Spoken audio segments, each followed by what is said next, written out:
மூணாவது பாயிண்ட், நீங்க ஆவியானவருக்கு பதிலா வேற ஒன்ன சப்ஸ்டியூட் பண்ணக்கூடாது. உப்புக்கு பதிலா நீங்க வேற எதையாவது போட்ட முடியுமா? உப்புக்கு பதிலா வேற எதையுமே போட்டு நீங்க மேட்ச் பண்ண முடியாது இல்லையா? அதே மாதிரி தான், கவனிக்கிறீங்களா? ஆவியானவருக்கு பதிலா வேற ஒன்ன போட்டு நீங்க மேட்ச் பண்ண முடியாது. ஹல்லேலூயா. சரி, ஆவியில் நிரம்பிராதவர்கள், ஆவியின் சிந்தை இல்லாதவர்கள் பாவம், பொழுதுபோக்கு இதையெல்லாம் தேடுறாங்கங்க. என்ன பண்றாங்க? எந்நேரமும் போனை நோண்டுறது, எந்நேரமும் கேம் விளையாடுறது. பெரியவங்களா இருந்தா எந்நேரமும் ஏதாவது ஒரு பொழுதுபோக்கு, யூடியூப் இருக்குது, அப்புறம் என்னென்னமோ இருக்குது. இப்போ அது எல்லாத்துலயும் என்ன பண்றாங்க? எந்நேரமும் எதையாவது பார்த்துக்கிட்டே இருக்கிறது. அப்போ ஆவியின் நிறைவு இல்லாதவங்க தான் என்ன பண்றாங்க? பாவத்தை தேடுகிறார்கள்.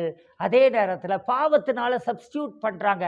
சரி, இப்போ இந்த குடிக்கிறது, சிகரெட் குடிக்கிறது, இந்த மாதிரி பாவங்களை எல்லாம் எடுத்துக்கோங்களேன்.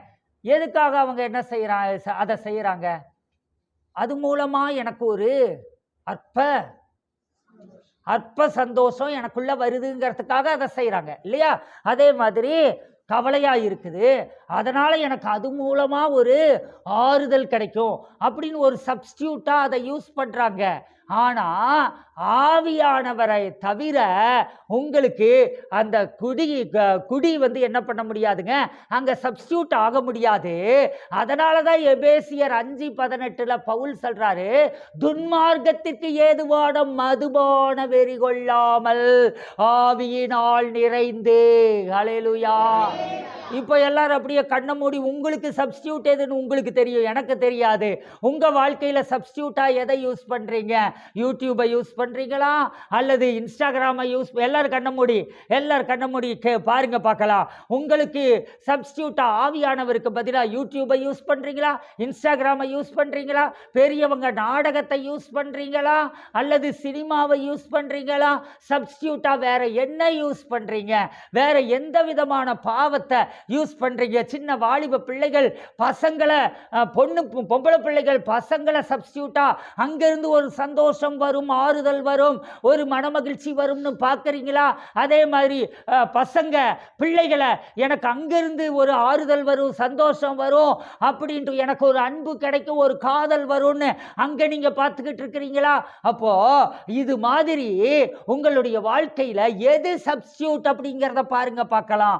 எப்படி ஒரு குடிகாரனுக்கு அல்லது குடிக்கிறவர்களுக்கு அவங்களுக்கு ஒரு அற்ப சந்தோஷத்துக்கு ஆண்டவரிடத்தில் இருந்து மதுபான வெறி கொள்ளாமல் ஆவியினால் நிறைந்து ஆராதிக்கிறவர்களாய் இல்லாம அவங்க எப்படி அந்த குடிகாரன் ஒரு சப்ஸ்டியூட்டா ஒன்றை பார்க்கிறானோ அந்த மாதிரி உப்பை ரீப்ளேஸ் பண்ண வேற எதுவுமே முடியாதுங்க. அந்த மாதிரி உங்களுக்கு ஒரு சினிமாவோ, ஒரு டிராமாவோ, ஒரு சினிமா நடிகரோ, ஒரு பப்ஜியோ, ஒரு கேமோ, அல்லது உங்களுக்கு ஒரு இன்ஸ்டாகிராமோ, உங்களுக்கு ஒரு யூடியூபோ, அல்லது உங்களுக்கு காதலோ அல்லது புகைப்பிடிக்கிறதோ, வேறு எந்த ஒரு பழக்கமோ என்ன ஆகாதுங்க, அது சப்ஸ்டியூட்டா உங்களுக்கு ஒரு சந்தோஷத்தை கொடுக்க முடியாது, அது ஒரு ஆறுதலை கொடுக்க முடியாது, அது ஒரு இன்பத்தை கொடுக்க முடியாது. அதுக்கு பதிலா நீங்க மதுபான வெறி கொள்ளாமல், நீங்க அந்த காரியத்தை செய்யாமல் ஆவியினால் நிறைந்தவர்களாயிருங்கள். ஹல்லேலூயா. எத்தனை பேர் இன்னைக்கு நிஜமாவே ஒப்பு கொடுத்தீங்க? எதை சப்ஸ்டியூட் பண்றீங்க? ஆன்லைன்ல பார்த்து கொண்டு இருக்கிறவங்க எதை சப்ஸ்டியூட் பண்றீங்க? அந்த சப்ஸ்டியூட்டை தூக்கி எறிஞ்சிட்டாங்க. ஆவியானவரை நீங்க சப்ஸ்டியூட்டா இல்ல, முழுசா வைங்க. உப்பானது சாரமற்று போனால் எதினாலே சாரமாக்க கூடும்? நீங்க எல்லாரும் பூமிக்கு உப்பாய் இருக்கிறீர்கள். பூமிக்கு உப்பாய் இருக்கக்கூடிய நீங்க என்ன பண்ணக்கூடாதுங்க? சாரமற்று போய் விடுவீர்கள். ஹல்லேலூயா. உப்பு ஏங்க சாரமற்று போகுது? உப்புக்குன்னு அதை தயாரிக்கிறதுக்குன்ட்டு உப்பளங்களில் உப்பு உற்பத்தி பண்ணுறவங்கள போய் கேளுங்க, உப்பு ஏன் சாரமற்று போகிறது அப்படின்னு பார்த்தீங்கன்னா, அந்த உப்பு இத்தனை நாள் அது இவ்வளவு டிகிரி அதுக்கு வெயில் கிடைக்கணும்னு இருக்கும், இத்தனை நாள் அது வெயில்ல காயணும்னு இருக்கும், அடுத்து அந்த உப்பு தயாரானதோ அது இன்னின்ன விதத்தில் அதை ப்ராசஸ் பண்ணணும் அப்படின்ட்டு இருக்கும். இப்படி எல்லாமே கரெக்டாக நடந்தால் தான் என்ன ஆகுங்க, அந்த உப்பு அது சாரத்தோடு கூட இருக்கும். ஆனால் சில உப்பு இப்பெல்லாம் வர்ற உப்பு எப்படி இருக்குதுங்க, அந்த காலத்துல எல்லாம் நாங்கள் வாங்கின உப்புகள்ல எல்லாம் அதில் அந்த அந்த கரிப்புத்தன்மைங்கிறது ஒரே மாதிரியாக தான் இருக்கும், மாற்றம் இல்லை. ஆனால் இப்பெல்லாம் சில டைம் என்ன ஆகுதுங்க, உப்பு நம்ம 1 ஸ்பூன் போட வேண்டிய இடத்துல 2 ஸ்பூன் இருக்கு. சமைக்கிறவங்களுக்கு தெரியும் எப்படி இருக்குதுங்க. சில உப்பு பாக்கெட்டை வாங்கினா 1 ஸ்பூன் போட வேண்டிய இடத்துல 2 ஸ்பூன் போட வேண்டியதா இருக்குது. அப்போ அது மண்ணு மாதிரி ஆயிருச்சு உப்பு. விசுவாசிகளும் இன்னைக்கு உலகத்துல பாவம் பெருக பெருக விசுவாசிகளும் மண்ணு மாதிரி ஆயிட்டு இருக்காங்க. ஆண்டவர் இந்த தன்மையை வெறுக்கிறார். அது அவரை துக்கப்படுத்துகிறதா இருக்கிறது, ஆவியானவரை துக்கப்படுத்துகிறதா இருக்கிறது. வெஜிடபிள்ஸ் ஆகாதீங்க அப்படின்னா என்ன, வெஜிடபிள்ஸ் அப்படின்னா என்னன்னா அப்படியே ஒண்ணுக்கும் உதவாததாய் கிடக்கிறது. அப்படி ஒண்ணுக்கும் உதவாததாய் நீங்க மாறாதீங்க. நீங்க உப்பானது சாரமற்று போனால் எதினாலே சாரமாக்கப்படும். அது கீழே போட்டு மிதிக்கிறதுக்கு தாங்க சரியா இருக்கும், வேற ஒண்ணுக்குமே உதவாது. நீங்க சாரமுள்ளவர்களாய் இருங்க. ஆண்டவர் தான் உப்பாய் இருக்கிறார், பரிசுத்த ஆவியானவர் உப்பாய் இருக்கிறார். வேற எதை கொண்டு நீங்க ரீப்ளேஸ் பண்ணவே முடியாது. நீங்க வேற ஒரு இன்பத்தை நாடாதீங்க, வேற ஒன்ன தேடாதீங்க. எந்த ஒரு ஆக்டரோ, எந்த ஒரு தலைவரோ, எந்த ஒரு மத தலைவரோ, எந்த ஒரு ஊழியக்காரரோ உங்களுக்கு அவங்க சப்ஸ்டியூட் ஆக முடியாது. இயேசுவுக்கு சப்ஸ்டியூட் ஆக முடியாது. ஹல்லேலூயா.